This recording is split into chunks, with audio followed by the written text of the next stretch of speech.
Эрхэм үндэтэй зочид төлөөлөгчдөө хаттай найдаа та бүхэнд эмэгтэйчүүдийн өргөжлийн бодлого шинжилгээ үндэсний чуулганд Хуамын үржил нэмийн хамгааллын яамны зүгээс хилцүүлэх эмэгтэйчүүдийн өргөжлийн бодлого шинжилгээ сэдвүүд хэлтгэлийг танилцуулъя. Манай улсын нийт Хуамын 50.4% эмэгтэйчүүд байгаа бөгөөд эмэгтэйчүүдийн улс нийгмийн хөгжөлд оруулсан үнэтэй үнэмлийг үнэлж болшгомаа. Ажлын хүчний 49%, ихтэй сургууль төгсөгчдийн 51%, мэргэжлийн болон дээгүүр албан ажиллагчдын 58%, багш нарын 79%, эмнэлгийн байгууллага ажиллагчдын 82%, төрийн албан ажиллагчдын 43% өнөөдөр эмэгтэйчүүд байгаа нь үүний тод жишээ маа. Эдгээр статистикийн тоон үзүүлэлтээс үзэхэд эмэгтэйчүүдийн боловсрол нийгэм дэслэх хувь өндөр харагдаж байгаа гэдгийг тэдний өмнө болгоомжтой асуудлууд байсаар байгааг тулхан зүйтэй маа. Өнөөдөр улсын хэмжээгээр нийт 81.3 мянган өртгөөсөн эмэгтэйчүүд байгаагийн дотор амьдралын ханаа алтан ганц хоёр үүсгэн амьдарч буй 23.1 мянган өндөр настай эмэгтэйчүүд байгаа бөгөөд хөгжлийн хүчтэй нийтийн 45%-ийг эмэгтэйчүүд эзэлж байгаа тоон үзүүлэлт энэ үеийн жишээ болж байна. Монгол улсын дөрөөс эмэгтэйчүүдийн эрхийг хангах тэдний хөгжүүлэх асуудлаар тодорхой ажлуудыг хийж ирсэн ч цаашид хийж хөгжүүлэх шаардлагатай олон ажил байгааг онцлон хэлхийг хүсэж байна. Эдгээр эрхийн ажлаар эмэгтэйчүүдийн нийгэм гэр бүлийн хөрөг харилцан талаар бид өнөөдөр ярих цаг нэг болсон.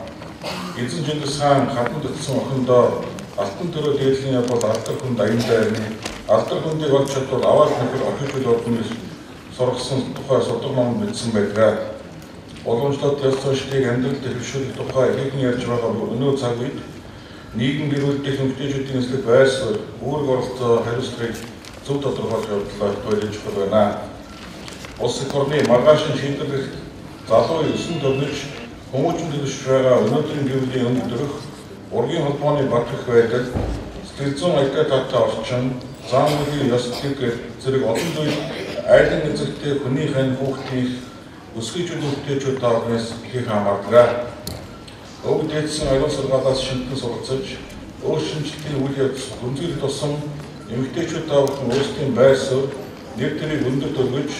өөрх гэрийнхээ ариун боломжийг өөдөөд нь батлуулан бадрааж, төрийнхээ суурийг батжуулж, Монгол гэдэг нэгэн том өрхийн дотор эвийн хичээн амьдрахын төлөө бие тасч, гэрээд өгнөхэд олон их ухаан зарах ёстой цаг үе бидний өмнө тулж ирээд байгаа гэх. Монголчууд бид хүүхдээ өмөөжүүлэн хөгжил өөрийн гэсэн арга ухаантай ариун туршлагатай ард түмнэлээ. Хүүхдийг хичээд хаан мэд хөргөмжил дараа нь харц мэд сургамжил гэсэн эртний үг хэлхийн хүн утга агуулган хүүхдийг балчир үйдэн дураар нь хөтлөж наад бол харин нас үед ирсэн хойно амьдралын хүн чанарыг өөрийн бие үйлдэлээр үлгэрэлтэн заасаар гэсэн санаа бичиж байгаа бөгөөд энэ үйлдэл эмэгтэйчүүд ээжүүд хаалтны юу юунаас илүү чухал гэдгийг сануулж өглээ. Монгол үндэсний үеийн үед дагаж ирсэн эрд өхрөө хөндлөх, халамжлах,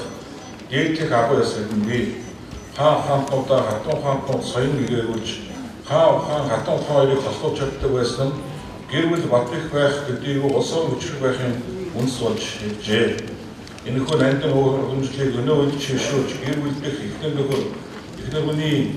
биеийнхээ өн хөлийг үүрх ёслохыг нэмэгдүүлэх арга барилын шүтэлцээ болсон эрчүүд эмэгтэйчүүдийн байр суурийг тодорхой болгох, нэгнийг харилцан нөхөх хүндэтгэх ёс ухааныг залуу хойчуудад өгөх үнэлтэйг нь ээжүүд таавахны оюун билгээс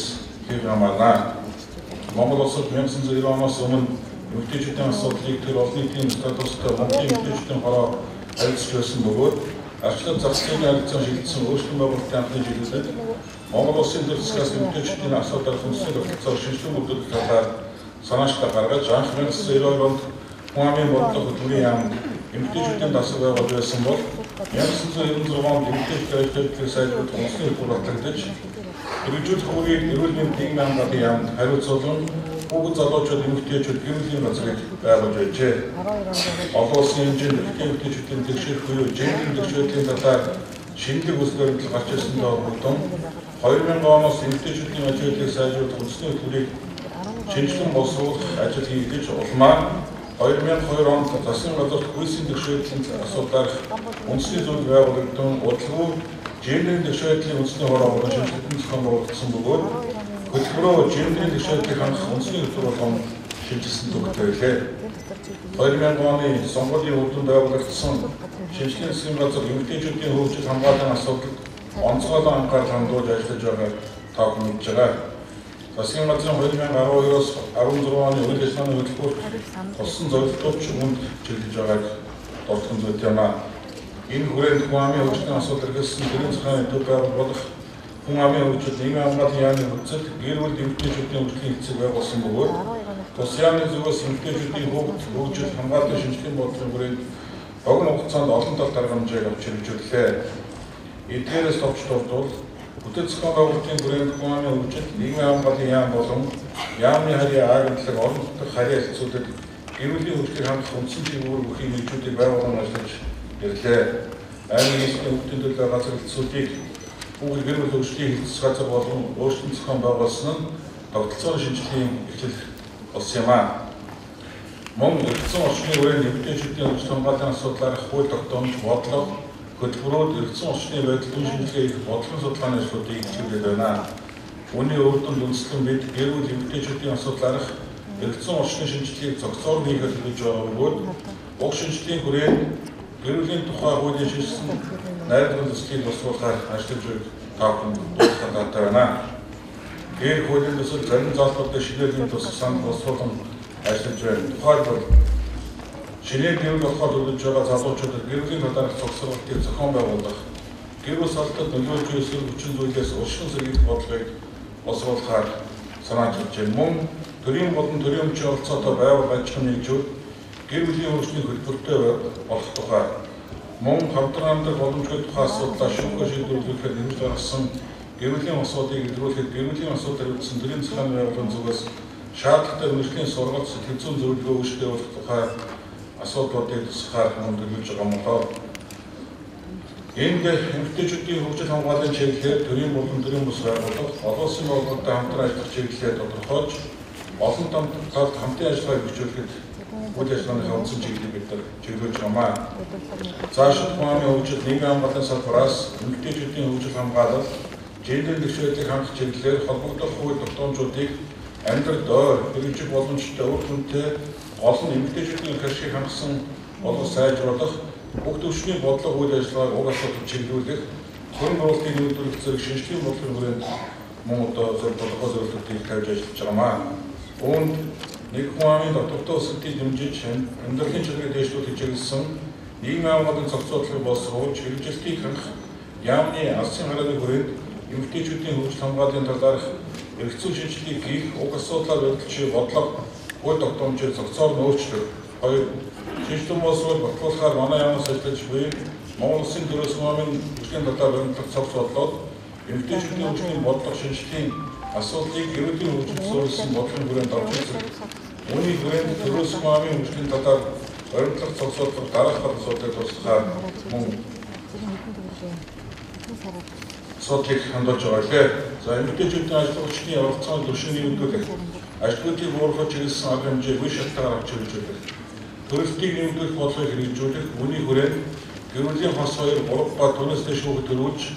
эсрэг мэт төслийг урамшуулах зорилгоор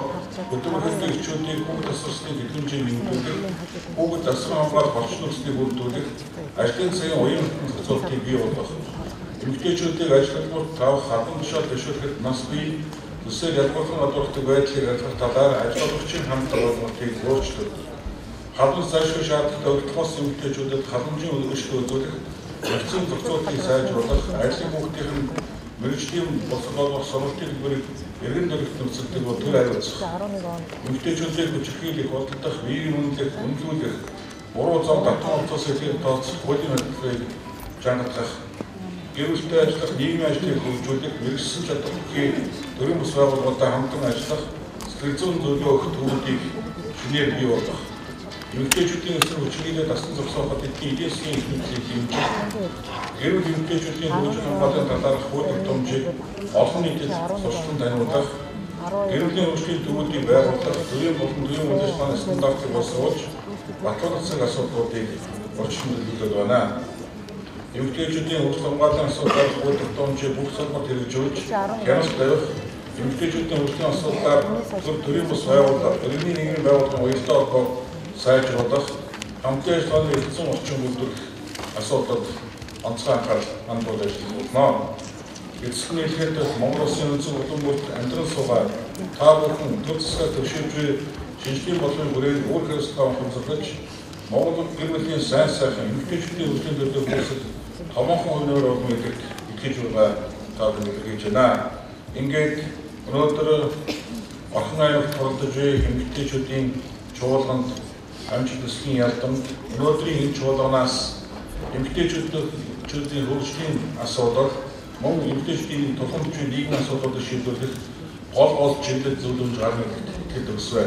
анхаарал тавьсан та бүхэнд баярлалаа.